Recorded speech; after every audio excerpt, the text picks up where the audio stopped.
Breaking news చూస్తున్నాం. Meenakshi Natarajan nomination తిరస్కరణపై సుప్రీంకోర్టును ఆశ్రయించింది కాంగ్రెస్. 6వ నిర్ణయాన్ని సవాల్ చేస్తూ సుప్రీంలో పిటిషన్ వేసింది.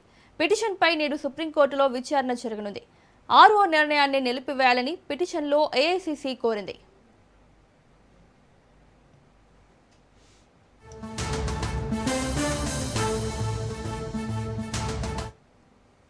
మీనాక్షి నటరాజన్ నామినేషన్ తిరస్కరణపై సుప్రీంకోర్టును ఆశ్రయించింది కాంగ్రెస్.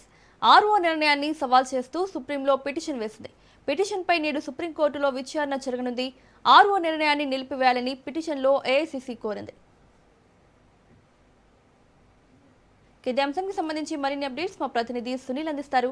సునీల్, ప్రస్తుతం దేశవ్యాప్తంగా తీవ్ర చర్చాంశంగా మారినటువంటి మీనాక్షి నటరాజన్ నామినేషన్ తిరస్కరణకు సంబంధించిన అంశంపై సుప్రీంకోర్టు గడప తట్టింది కాంగ్రెస్ పార్టీ.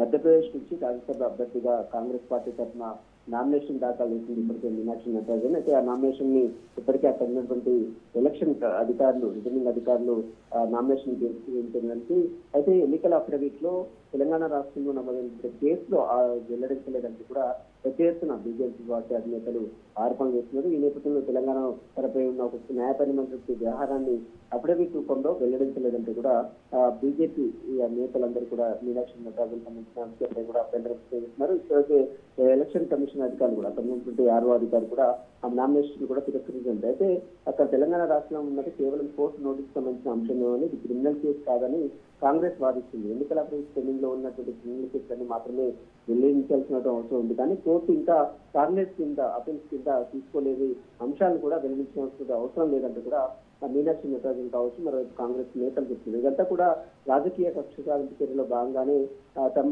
నామినేషన్ తిరస్కరించారంటూ కూడా వైపు కాంగ్రెస్ పార్టీ నేతలు ఆరోపిస్తున్నారు.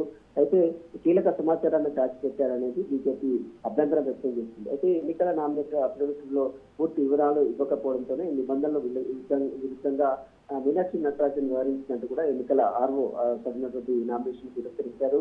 ఇక ఈ వివాదం మధ్యప్రదేశ్ రాష్ట్ర ఎన్నికల్లో 3వ స్థానం ఉత్కంఠపై తెలిసిందని చెప్పవచ్చు. జూన్ 18న 3 రాజ్యసభ స్థానాలకు ఎన్నిక జరగనున్న నేపథ్యంలో 230 సభ్యులు అసెంబ్లీ బీజేపీకి 164 మంది ఎమ్మెల్యేల బలం ఉండడంతో 2 స్థానాలు తీసుకోవడంతో దాదాపు ఖరారైన. అయితే కాంగ్రెస్ కు 63 మంది ఎమ్మెల్యేలు ఉన్నప్పటికీ కూడా 2 సభ్యులు ఓటు వేయడానికి అనర్హులుగా మారడంతో పార్టీ ప్రభుత్వమైన బలం 61 పడిపోయింది. ఈ పరిస్థితుల్లో 3వ స్థానం కోసం మరింత ఆసక్తికరమైన పోటీ మారిందని చెప్పవచ్చు. మీనాక్షి నటరాజన్ నామినేషన్ వ్యవహారం సుప్రీంకోర్టు తీసుకున్నటువంటి నిర్ణయం రాజ్యసభ ఎన్నికల ఫలితాలపై కీలక ప్రభావం చూపే అవకాశం ఉందంటూ కూడా రాజకీయ వర్గాలు భావిస్తున్నాయి. ఈ రోజు మరి సుప్రీంకోర్టు దీనిపై ఎలాంటి విచారణ కొనసాగిస్తుంది, ఈ సమస్య విషయంపై ఎలాంటి తీర్పు ఇస్తుందని మాత్రం దేశవ్యాప్తంగా కూడా సర్వత్రా ఆసక్తి ఉంటుందని చెప్పవచ్చు. Mounika. Right Sunil, thank you.